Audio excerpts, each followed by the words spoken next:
नमस्कार। आपका स्वागत है मेरे new YouTube channel target Hindi JRF पर। आज से हम शुरू करने जा रहे हैं यूजीसी नेट हिंदी की यूनिट 6 हिंदी उपन्यास। हर दिन हम एक उपन्यास करेंगे। हमारे सिलेबस के उपन्यास काफ़ी बड़े हैं, तो उपन्यास पूरा कंप्लीट करना काफ़ी मुश्किल है। एग्ज़ाम के नज़रिए से जो भी महत्वपूर्ण पॉइंट्स है, जैसे पात्र परिचय, भूमिका, सारांश, प्रकाशन वर्ष, ये सब मैं आपको करवा दूंगी। तो शुरुआत करते हैं हम आज की क्लास देवरानी जेठानी की कहानी। उससे पहले हम यूनिट 6 में लगे सभी उपन्यास को जान लेते हैं। इकाई 6 हिंदी उपन्यास। आपको ये ज्ञात होगा, हमारे यूजीसी नेट हिंदी इकाई 6 उपन्यास में 13 उपन्यास है। जो सबसे पहला उपन्यास है वो है पंडित गौरीदत्त द्वारा लिखा गया उपन्यास देवरानी जेठानी की कहानी। उसके बाद लाला श्रीनिवास दास परीक्षा गुरु, उसके बाद प्रेमचंद गोदान, अज्ञे शेखर एक जीवनी भाग 1, हजारी प्रसाद द्विवेदी वाण भट्ट की आत्मकथा, फणीश्वर नाथ रेणु मैला आंचल, यशपाल झूठा सच, अमृतलाल नागर मानस का हंस, भीष्म सहानी तमस, श्रीलाल शुक्ल राग दरबारी, कृष्ण सोपती जिंदगी नामा, मन्नू भंडारी आपका बंटी, जगदीश चंद्र धरती धन्ना अपना। तो इसके बाद हम अब कालक्रम अनुसार सारे उपन्यास को देखते हैं। एग्जाम में कालक्रम से बहुत से क्वेश्चन पूछे जाते हैं। तो सबसे पहले देवरानी जेठानी की कहानी 1870, परीक्षा गुरु 1882, गोदान 1936, शेखर एक जीवनी भाग 1 1941 या फिर 40, इन दोनों में से ऑप्शन में जो भी होगा वो दोनों सही होंगे।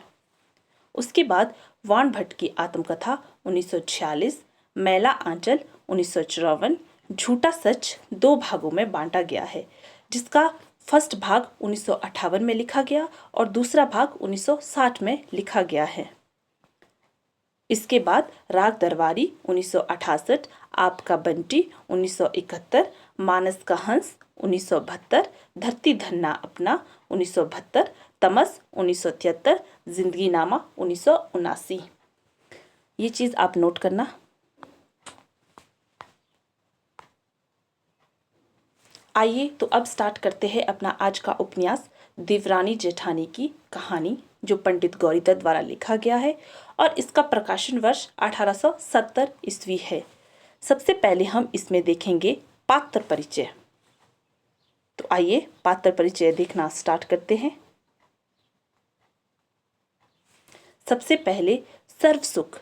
सर्वसुख उपन्यास का नायक है, जो मेरठ का रहने वाला अग्रवाल बनिया है, जिसकी मंडी में आड़त की दुकान है। सर्वसुख उपन्यास का मुख्य पात्र है। यहाँ पर आप ध्यान दीजिएगा, सर्वसुख कहाँ का रहने वाला है? मेरठ का। तो वो क्या है? एक अग्रवाल बनिया है और उसकी मंडी में आड़त की दुकान है। ये चीज़ आप ध्यान दें। उसके बाद पार्वती सर्वसुख की बड़ी बेटी, जो कि दिल्ली में विवाहित है। उसके बाद सुखदेई, यह सर्वसुख की छोटी बेटी है और इसका जो विवाह हुआ है वो हापुड़ में हुआ है। ये चीज़ भी आप नोट कर दे। कहाँ हुआ है? हापुड़ में, वशिधर कबाड़ी के वहाँ इसका विवाह हुआ है। इसके बाद दौलतराम। दौलतराम सर्वसुख का बड़ा बेटा है। छोटेलाल। छोटेलाल सर्वसुख का छोटा बेटा है। जो दौलतराम है वो अपने पिता के साथ व्यवसाय में सहयोग करता था और जो हमारे छोटेलाल हैं वो जो थे वो रेलवे के दफ्तर में नौकरी करते थे। इसके बाद ज्ञानो, बड़ी बहू अदार जेठानी है, जो दौलतराम की पत्नी है। यह लालची स्वभाव की है, जिसके कारण अपने पति दौलतराम और सास को छोटी बहू के खिलाफ भड़काकर घर का बंटवारा करवा देती है।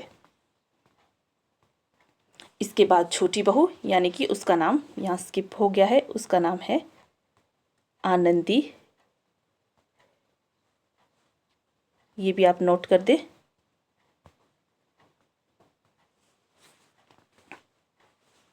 आनंदी है उसका नाम और वो छोटी बहू है और देवरानी है जो छोटे लाल की पत्नी है।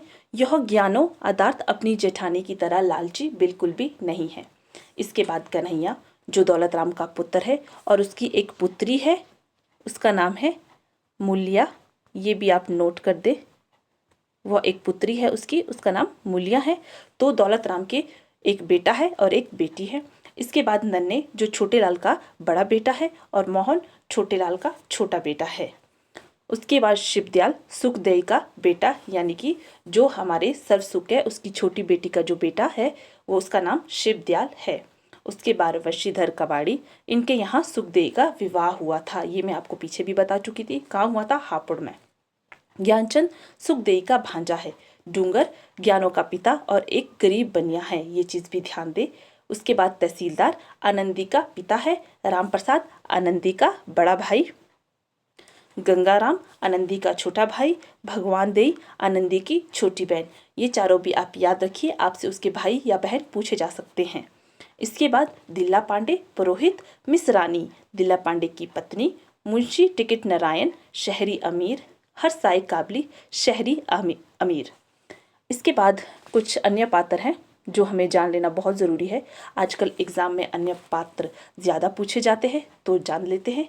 सबसे पहले लाल दीन दयाल, उसके बाद किरपी एक बाल विधवा है, झल्लामल और लाला बुलाकी दास जो मदरसे में नौकर हैं।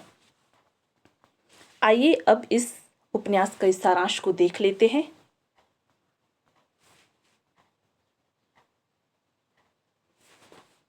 इस उपन्यास का नायक सर्वसुख है। वो मेरठ शहर का रहने वाला एक अग्रवाल बनिया था। इसके 2 लड़कियां तथा 2 लड़के हुए। उसने बड़ी लड़की तथा बड़े लड़के को बेपड़ा रखा, किंतु छोटी लड़की को नागरी पढ़ाकर चिट्ठी पत्री लिखना और घर का हिसाब लिखाना सिखा दिया। छोटे लड़के को मदरसे में अंग्रेजी पढ़ाने के लिए भेज दिया गया। बड़े लड़के को अपने रोजगार में लगा दिया। छोटे लड़के को पढ़ाई पूरी होते ही रेलवे विभाग में नौकरी मिली। कहाँ मिली? रेलवे विभाग में। और महीना 60 रुपया। कितना महीना? यहाँ महीना गलत है, महीना उसको 60 रुपया मिला, ये भी आप ध्यान रखें। बड़े लड़के की बहू अनपढ़ थी, किंतु छोटे लड़के की बहू पढ़ी लिखी थी। सर्वसुख का समधी सरकारी तहसीलदार होने के कारण अपनी बेटी को नागरी और बेटे को अंग्रेजी पढ़ाता है। आगरा कॉलेज में पढ़कर वकालत की परीक्षा पास करने के लिए उसके ताऊ के पास आगरा भेजता है। सर्वसुख का छोटा लड़का अपने लड़के को रुड़की कॉलेज भेजकर इंजीनियर बनाना चाहता है, परंतु उसकी पत्नी उसे वकील बनाना चाहती है। ये चीज़ भी ध्यान दे। सर्वसुख का छोटा बेटा यानी कि छोटे लाल अपने बेटे को क्या बनाना चाहता है? इंजीनियर, और पत्नी यानी कि आनंदी उसे वकील बनाना चाहती है। ये चीज़ आप ध्यान दें। तो आनंदी पति से कहती है कि नहीं, इसको तुम वकील बनाना। मेरे ताऊ आगरे में वकील है, हजारों रुपया महीने की आमदनी है और घर के घर है, किसी का नौकर नहीं। इससे स्पष्ट होता है कि तत्कालीन समाज में शिक्षा को महत्व दिया जा रहा था। लड़कों को मदरसे में अंग्रेजी पढ़ाने का चलन धीरे धीरे बढ़ रहा था। इसका प्रमुख कारण यह था कि अंग्रेजी पढ़े लिखे लोगों को सरकारी नौकरियां आसानी से मिलती थी।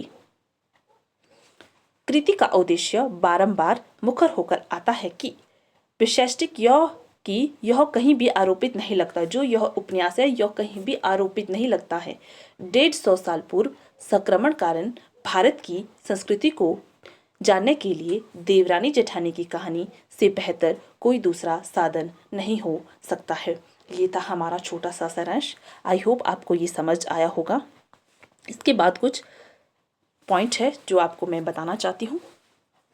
बड़ी बहू ज्ञानो लालची स्वभाव की है, अनपढ़ तथा सदैव देवरानी की आलोचना करती हैं। क्या है? जो बड़ी बहू ज्ञानो है वो लालची स्वभाव की है और अपनी देवरानी की आलोचना ही करती रहती है। छोटी बहू पढ़ी लिखी, समझदार तथा धन संपत्ति पर जिसे कोई लालच नहीं है। ज्ञानो अपने पति और सास को छोटी बहू के खिलाफ भड़काकर घर का बंटवारा करवा देती है। आपसे पूछा जा सकता है कि घर का बंटवारा कौन सी बहू करती है, ज्ञानो या फिर आनंदी? तो आप ज्ञानो का ध्यान रखें। मंडी की दुकान दौलत राम के हिस्से में और छोटे लाल के हिस्से में हवेली आने वाली बात पर भी जो ज्ञानो है वो संतुष्ट दिखाई नहीं देती है। उपन्यास के अंत तक जेठानी का स्वार्थ स्वभाव स्पष्ट रूप से दिखाई देता है। तत्कालीन समाज में बाल विवाह की प्रथा होने के बावजूद भी छोटे लाल की छोटी बहू अपने पुत्रों का बाल विवाह न करवाकर उन्हें शिक्षित करती है। छोटे लाल की बहू के प्रयास यानी कि आनंदी के बहू के जो आनंदी है उसके प्रयासों से मामा की एक बेटी थी जो बाल विधवा थी, उसका विवाह 9 वर्ष की आयु में हुआ था और उसके पति की मृत्यु हो गई थी, उसका वह पुनर्विवाह करवाती है। देवरानी जेठानी की कहानी की भाषा में जन भाषा से सहज जुड़ाव किस्सा गोई शैली लोक भाषा का प्रयोग किया गया है। आई होप आपको ये पॉइंट भी समझ आ गए होंगे। तो चलिए अब इसकी भूमिका देखते हैं। आपको दिखाई दे रहा होगा, नहीं तो आप इसे जूम करना तो आपको स्पष्ट दिखाई देगा। चलिए स्टार्ट करते हैं इसकी भूमिका। स्त्रियों को पढ़ने पढ़ाने के लिए जितनी पुस्तक लिखी गई हैं सब अपने अपने ढंग और रीति से अच्छी है, परंतु मैंने इस कहानी को नए रंग ढंग से लिखा है। मुझको निश्चय है कि दोनों स्त्री पुरुष इसको पढ़कर अति प्रसन्न होंगे और बहुत लाभ उठाएंगे। जब मुझको यह निश्चय हुआ कि स्त्री स्त्रियों की बोली और पुरुष पुरुष की बोली पसंद करते हैं, जो कोई स्त्री पुरुष की बोली वह पुरुष स्त्रियों की बोली बोलता है उसका नाम धरते हैं। इसका कारण मैंने पुस्तक में स्त्रियों की ही बोलचाल और वही शब्द जहाँ जैसे आशय है लिखे हैं, और यह वह बोली है जो इस जिले के बनियों के कुटुंब में स्त्री पुरुष व लड़के वाले बोलते चालते हैं। संस्कृत के बहुत शब्द और पुस्तक जैसे इसीलिए नहीं लिखे क्योंकि इसे ना तो कोई चित्त से पढ़ता है और ना ही सुनता है। क्या कहा गया है? संस्कृत के बहुत से शब्द उन्होंने इसीलिए नहीं लिखे क्योंकि ना तो इसे कोई चित्त से पढ़ता है और ना ही कोई सुनता है। इस पुस्तक में यह भी दर्शाया गया है कि इस देश के बनिए जन्म मरण विवाह में क्या क्या करते हैं, पढ़ी और बेपढ़ी स्त्री में क्या क्या अंतर है, बालकों का पालन और पोषण किस प्रकार होता है और किस प्रकार होना चाहिए, स्त्रियों का स्नेह किन किन भाषा में व्यतीत होता है और उन्हें क्या करना उचित है, बेपढ़ी स्त्री जब एक काम को करती है तो उसमें क्या क्या हानि होती है, पढ़ी लिखी स्त्री जब उसी काम को करती है तो उसमें क्या क्या लाभ होता है, स्त्रियों की वो बातें जो आज तक नहीं लिखी गई मैंने खोजकर सब लिख दी। इस पुस्तक में ठीक ठीक वही लिखा गया है जैसे आजकल बनियों के घर में होता है, इसमें बाल बराबर भी अंतर नहीं है।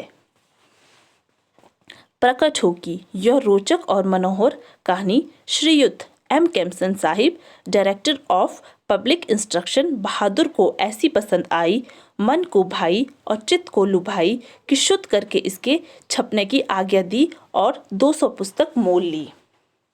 और श्रीमन महाराज दितराज पश्चिम देशाधिकारी श्रीयुत लेफ्टिनेंट गवर्नर बहादुर के यहाँ से चिट्ठी नवंबर 2672 लिखी और 24 जून सन 1870 के अनुसार इस पुस्तक के कर्ता पंडित गौरी दत्त को 100 रुपये इनाम मिला।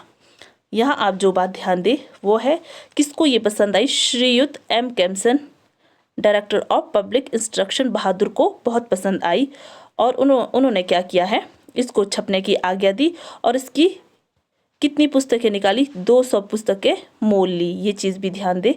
और इसके साथ कब लिखी गई, 26 जून सन 1870 को, और गौरी दत्त को 100 रुपये इनाम मिला, ये चीज़ ध्यान दें। आगे इसमें एक छोटी सी कविता ही कह सकते हैं वो भी दी गई है क्या कहा गया है? दया उनकी मुझ पे अधिक वित से, जो मेरी कहानी पढ़ी चित से, रही भूल मुझसे जो इसमें कही, बना अपनी पुस्तक में लेंबे वही। दया से, कृपा से, क्षमा रीति से, छिपवाए बुरे को भले प्रीति से। ये आप नोट कर दे। आपसे पूछी जा सकती है कि किस उपन्यास की पंक्तियां हैं, किस उपन्यास की भूमिका में लिखी गई हैं। ये हमारा आज का उपन्यास था। और मैं आपको एक चीज़ और बताऊंगी। गोपाल राय और डॉक्टर पुष्पपाल सिंह ने इसे हिंदी की प्रथम मौलिक उपन्यास माना है। किसने?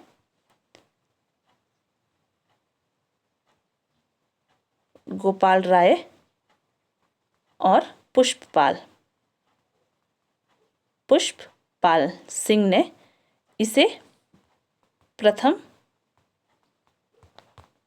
मौलिक उपन्यास माना है। ये चीज़ ध्यान दे।